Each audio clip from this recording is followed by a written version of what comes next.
టోటల్గా కాంగ్రెస్ తొలి 3 స్థానాలను అయితే కైవసం చేసుకోవడం జరిగింది. కానీ బీఆర్ఎస్ ఇప్పటివరకు వచ్చి ఒక్క స్థానంలో కూడా గెలుపు అనే దానికి దూరంగా ఉందని చెప్పాలి. రైట్, ఇప్పుడే మొదటి స్థానాన్ని బీఆర్ఎస్ అయితే మొదటి స్థానంలో గెలుపొందినట్లయితే మనకి సమాచారం అందుతుంది. మొత్తం ఇప్పుడు కాంగ్రెస్ చూసుకున్నట్లయితే 3 స్థానాలు, బీఆర్ఎస్ 1 స్థానం, అలాగే ఎంఐఎం కూడా 1 స్థానాన్ని కైవసం చేసుకుంది.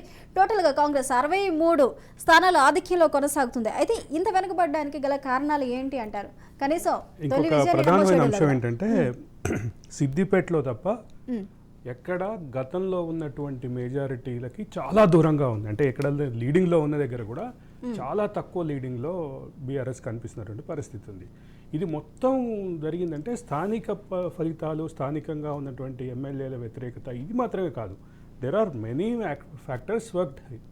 కాబట్టి దీన్ని మొత్తాన్ని కంప్లీట్గా ఆలోచిస్తే ఖచ్చితంగా కొన్ని అంశాలు అయితే క్లియర్గా కనిపిస్తున్నాయి. ఒకటి, ఇందాక మనం మాట్లాడుకున్నట్టు నీళ్లు, నిధులు, నియామకాలకు సంబంధించి 3 విషయాల్లోనూ కేసీఆర్ ఆ రకమైనటువంటి డైరెక్షన్లో వెళ్ళలేదు. ఉద్యమం ఏదైతే ఆకాంక్షలు ఉన్నాయో ఆ ఆకాంక్షల దిశలో వెళ్ళలేదు అనేటటువంటి భావం మాత్రం సగటు తెలంగాణ వాళ్ళ దృష్టిలో అయితే వచ్చింది. అదే సందర్భంలో హైదరాబాద్, రంగారెడ్డి చుట్టుపక్కల ఉన్నటువంటి తెలంగాణేతరులు, అంటే తెలంగాణకి అంటే వలస వచ్చినటువంటి వాళ్ళ దృష్టిలో కానీ, లేదా ఇక్కడ ఉద్యోగాలతో వచ్చినటువంటి వాళ్ళ దృష్టిలో కానీ కొంచెం సానుకూలతకు మాత్రం కనిపిస్తుంది.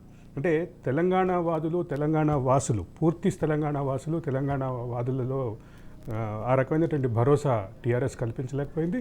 రెండవ పక్క నాన్ తెలంగాణ వాళ్ళలో కొంచెం ఆ భావం కనిపించినట్టుగా కనిపిస్తోంది.